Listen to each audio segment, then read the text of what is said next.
Hello, നമ്മൾ വീണ്ടും പോക്കിമോൺ എക്സ്പ്ലനേഷനുമായിട്ട് വന്നത് എപ്പിസോഡ് 25. അപ്പോൾ ഇതിന് മുമ്പത്തെ എപ്പിസോഡ് ഒന്നും കണ്ടില്ലെങ്കിൽ അതിൻ്റെ ലിങ്ക് പ്ലേലിസ്റ്റ് ലിങ്ക് ഡിസ്ക്രിപ്ഷൻ ബോക്സിൽ കൊടുക്കാം. അപ്പോൾ അതൊക്കെ പോയി കണ്ടിട്ട് വരും എല്ലാവരും. അപ്പോൾ നമുക്ക് നേരെ വീഡിയോ കൊടുക്കാം. പക്ഷേ ഇവിടെ സബ്സ്ക്രൈബ് ചെയ്യുക, വീഡിയോ അതുപോലെ ലൈക്കും ചെയ്യുക. എപ്പിസോഡ് തുടങ്ങുന്നത് തന്നെ പ്രൊഫസർ റോക്കിന്റെ ലാബ് കാണിച്ചുകൊണ്ടാണ്. പ്രൊഫസർ റോക്കാണെങ്കിൽ അവിടെ ചായ കുടിച്ചുകൊണ്ടിരിക്കുകയാണ്. ഒരു കപ്പ് ചായ കുടിച്ച ദിവസം തുടങ്ങിയാൽ എന്ത് മനോഹരമാണ്. അങ്ങനെ ഇരിക്കുമ്പോഴാണ് പ്രൊഫസർ റോക്കിന് ഒരു കോള് വരിക. Professor, good morning. Ash, good morning. നീ എൻ്റെ ഈ വിളി കണ്ടിട്ട് എനിക്ക് തോന്നുന്നു എന്തോ നല്ല കാര്യം പറയാൻ വേണ്ടിയാണ് നീ വിളിക്കുന്നതെന്ന്. ആശ് അങ്ങനെ ആഷിൻ്റെ അടുത്ത് 4 ബാഡ്ജുകൾ കാണിച്ചു കൊടുക്കും പ്രൊഫസർ റോക്കിന്. കണ്ടിട്ട് എന്താ നെട്ടിപ്പോയോ? ഞാൻ ഓൾറെഡി 4 ബാഡ്ജുകൾ കളക്ട് ചെയ്ത് കഴിഞ്ഞു. വെറും 4 ബാഡ്ജുകളോ? അങ്ങനെയാണ് പ്രൊഫസർ റോക്ക് തിരിച്ചു പറയുക. ആഷ്, നീ ഇപ്പം അവിടെ ഇല്ലേ? നിന്റെ എതിരാളികൾ ഇപ്പോൾ തന്നെ 5 അതിന് മേലോ ബാഡ്ജ് കളക്ട് ചെയ്ത് കഴിഞ്ഞു. അതിൽ ഗാരി തന്നെ സെൽഡോൺ സിറ്റിയിൽ നിന്ന് പോയി എന്നാണ് കേൾക്കുന്നത്. അതുപോലെ ഗാരി 30ഓളം പോക്കിമോനെ പിടിച്ചു കഴിഞ്ഞിട്ടുമുണ്ട്. നല്ലൊരു ട്രെയിനർ ആവണമെങ്കിൽ നീ കുറെ പോക്കിമോൺസിനെ പിടിക്കേണ്ടി വരും. അങ്ങനെയൊക്കെ പറഞ്ഞുകൊണ്ടാണ് പ്രൊഫസർ റോക്ക് കൂടെ കട്ട് ചെയ്യുക. അങ്ങനെ എപ്പിസോഡിന്റെ പേര് എഴുതി കാണിക്കുന്നത് പ്രൈമിപ് ഗോസ് ബനാനാസ് എന്ന്. അവിടെ എല്ലാവരും ബ്രോക്കിന്റെ അടുത്തില്ലേ ഡോണറ്റ് കഴിച്ചുകൊണ്ടിരിക്കുകയാണ്. ബ്രോക്കിന് ഇഷ്ടപ്പെട്ട ഡോണറ്റ്. അപ്പോഴാണ് ആശ നടന്നു വരുന്നത് കാണുന്നത്. അവർ നീ ഇതൊന്നും എടുത്ത് നോക്ക്, ഇതെനിക്ക് ഇഷ്ടപ്പെട്ട ജെല്ലി ഫിഷ് ഒക്കെ ഫില്ല് ചെയ്ത ഡൊണറ്റാണ്, നല്ല രസമാണ്, തിന്ന് നോക്ക്. എനിക്ക് വേണ്ട. ഗാരി ഇപ്പോൾ തന്നെ 5 ബാഡ്ജുകൾ കളക്ട് ചെയ്ത് കഴിഞ്ഞു. ഇനി നമുക്ക് സെൽഡോൺ സിറ്റിയിലെ ജിം ലീഡറല്ലേ കാണേണ്ടത്. അവിടെ ജിമ്മൊക്കെ ഉണ്ടായാൽ മതിയായിരുന്നു.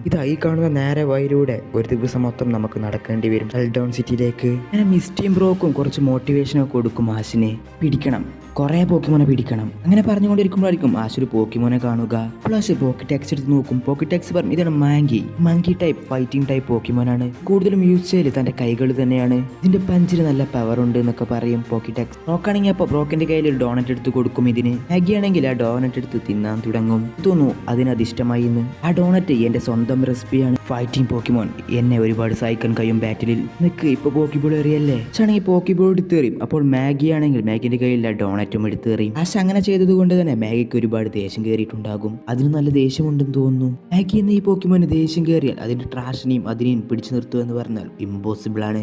എന്താണ് ട്രാഷ്? മാഗി ആണെങ്കിൽ ആ ട്രാഷ് അറ്റാക്കും കൊണ്ട് വരും. അങ്ങനെ ഇവർ അവിടുന്ന് ഓടും. നിന്റെ അമ്മ നിനക്ക് മാനസ് എന്ന് പഠിപ്പിച്ചു തന്നില്ലേ? ആ ഡോണറ്റ് അത് തിന്നുകോട്ടെ, അത് തീർന്നിട്ട് പോരേനെയോ? പക്ഷെ അമ്മ മാഗിയെ കുറിച്ച് പറഞ്ഞു തന്നിട്ടില്ല. ഒക്കാണെങ്കിൽ ബ്രോക്കിന്റെ കയ്യിലെ ബാക്കിയുടെ ഡോണറ്റും അതിന് കൊടുക്കും. പക്ഷെ അതൊന്നും അത് മൈൻഡ് ചെയ്യില്ല.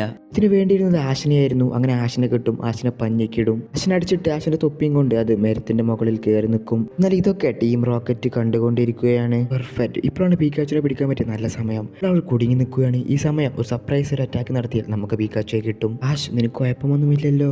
എന്റെ തൊപ്പി എവിടെ?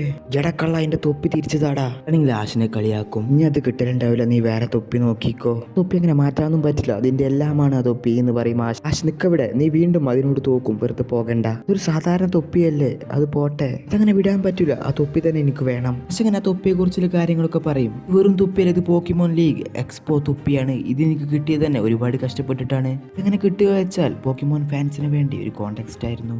അതിൽ വിജയിക്കുന്നവർക്ക് ഈ തൊപ്പി കിട്ടും. ഇത് ലിമിറ്റഡ് എഡിഷൻ തൊപ്പിയാണ്. അപ്പോൾ മിസ്റ്റി പറയും, എനിക്ക് ഓർമ്മയുണ്ട്, ഇതിൽ ഞാനും പങ്കെടുത്തിട്ടുണ്ട്, പക്ഷെ എനിക്ക് കിട്ടിയിട്ടില്ല എന്ന് പറയും. അത് ഈ തൊപ്പി കിട്ടാൻ വേണ്ടി മില്യൺസ് പോസ്റ്റ് കാർഡ്സ് ഞാൻ അയച്ചിട്ടുണ്ട് അങ്ങോട്ട്. ഞാൻ ഇന്നലെ ഒരു പ്രാവശ്യമേ അയച്ചിട്ടുള്ളൂ. ആശകൻ ആ മരത്തിന് മുകളിൽ എത്താൻ നേരത്ത് മാഗി വീണ്ടും അടിച്ച് നിലത്തോട്ടിടും. അപ്പോഴായിരിക്കും അങ്ങോട്ട് ടീം റോക്കറ്റും വരിക. ടീം റോക്കറ്റിനെ കണ്ടപ്പോൾ മാഗി അവിടെയൊക്കെ വന്ന് നോക്കും. ജെയിംസ് അടിച്ചു വിടുക മാഗിയെ. നിങ്ങൾ തീർന്നു, നിങ്ങൾ വീണ്ടും പീക്കാച്ചുയെ പിടിക്കാൻ വേണ്ടി വന്നതാണോ? അതെ, പക്ഷെ ഇപ്രാവശ്യം ഞങ്ങൾ എന്തായാലും പിടിച്ചു കൊണ്ടുപോകും. ഇപ്പോൾ അത്ര നല്ല സമയമല്ല, നിങ്ങൾക്ക് പിന്നെ എപ്പോഴേയും പിടിച്ചാൽ പോരെ പീക്കാച്ചുവിനെ? ഇതാണ് നല്ല സമയം, വേറെ സമയമില്ല. ഇനി നിങ്ങൾ ഇവിടുന്ന് എത്രയും വേഗം പോകുന്നതാണ് നല്ലത്, അല്ലെങ്കിൽ ആശം സംഭവിച്ചതുപോലെ നിങ്ങൾക്കും സംഭവിക്കും. ഇത് ആര്? മാഗി. എന്താണ് മാഗി? എനിക്ക് തോന്നുന്നു നേരത്തെ അടിച്ചു കിട്ടിയില്ലേ, അതാണെന്ന് തോന്നുന്നു. മാഗി അങ്ങനെ ഇവോൾവായി പ്രൈമിപ്പായി മാറും. അങ്ങനെ ആശ് പോക്കറ്റ് ടെക്സ്റ്റ് എടുത്ത് നോക്കുമ്പോൾ പറയും, ഇതാണ് പ്രൈമിപ്പ്, മാഗിയുടെ ഇവോൾവ് വെർഷൻ. ഇതിന്റെ കണ്ണിലേക്ക് നിങ്ങൾ നോക്കിയാൽ ഇത് നിങ്ങൾ എന്നും പിന്നാലെ തന്നെ ഉണ്ടാവും. നിങ്ങളുടെ ടീം റോക്കറ്റിനെ പ്രൈമിപ്പിനെ മൈൻഡ് ചെയ്ത് പീക്കാച്ചുനെ പിടിക്കാൻ നോക്കും. പ്രൈമിപ്പിന്റെ കയ്യിൽ നിന്ന് ഒരു അടിയെ ജെസിക്ക് കിട്ടുകയുള്ളൂ, അത് മതി. ജെസി പറയും, പീക്കാച്ചു നമുക്ക് വേണ്ട, നമുക്കിപ്പോൾ പ്രൈമിപ്പിനെ പോയി അറ്റാക്ക് ചെയ്യുന്നു. പ്രൈമിപ്പ് അങ്ങനെ ടീം റോക്കറ്റിനെ മൊത്തം നോക്കൗട്ട് ആക്കും. അപ്പോഴായിരിക്കും ആശിന്റെ തൊപ്പി കാണുക. അപ്പോൾ പീക്കാച്ചു ആശിന്റെ തൊപ്പി എടുക്കാൻ പോകുമ്പോൾ പ്രൈമിപ്പ് പീക്കാച്ചിന് മുമ്പിലേക്ക് വരും. വേറെ മാർഗമില്ലാതെ പീക്കാച്ചു ഷോക്ക് അടിപ്പിക്കും. അങ്ങനെ പ്രൈമിപ്പ് ഇവരെ വീണ്ടും ഓടിക്കും. ആശം പീക്കാച്ചും വരും മനസ്സിലാക്കിയ ടീം റോക്കറ്റ് അവരുടെ മുമ്പിൽ പോയി കുഴിച്ചുകൊണ്ടിരിക്കുകയാണ്. ആശൻ ഓടിക്കയറുന്നതാണ് ഈ കുയിലേക്ക്. ഇവരും കൊണ്ട് ആ കുയിലേക്ക് വീകും. കുയിൽ നിന്ന് കയറി വരുമ്പോഴാണ് പ്രൈമിപ്പിനെ കാണുന്നത്. അപ്പോൾ ആശ് പ്രൊഫസർ ഓക്ക് പറഞ്ഞ കാര്യം ഓർക്കുക.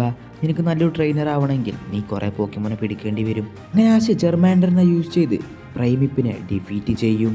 അങ്ങനെ പ്രൈമിപ്പിനെയും പിടിക്കും. അപ്പോൾ കൊണ്ട് ടീം റോക്കറ്റ് വരിക. ടീം റോക്കറ്റ് ചോദിക്കും എവിടെയാണ് പ്രൈമിപ്പ്, അത് നിങ്ങൾ തന്നെ കണ്ടുകൊള്ളൂ എന്ന് പറഞ്ഞ് പ്രൈമിപ്പിന്റെ പോക്കിബോൾ എടുത്ത് ആ കുയിലേക്ക് എറിയും ആഷ്. പ്രൈമിപ്പാണെങ്കിൽ ടീം റോക്കറ്റിനെ മൊത്തം എടുത്ത് പഞ്ഞിക്കിടും. അങ്ങനെ അവർ പെട്ടെന്ന് തന്നെ സെൽഡൗൺ സിറ്റിയിലേക്ക് എത്തും.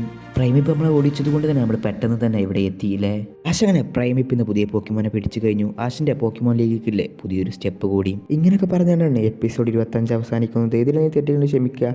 വീഡിയോ ഇഷ്ടം ലൈക്ക് ചെയ്യുക, ഷെയർ ചെയ്യുക, സബ്സ്ക്രൈബ് കൂടിയും ചെയ്യുക.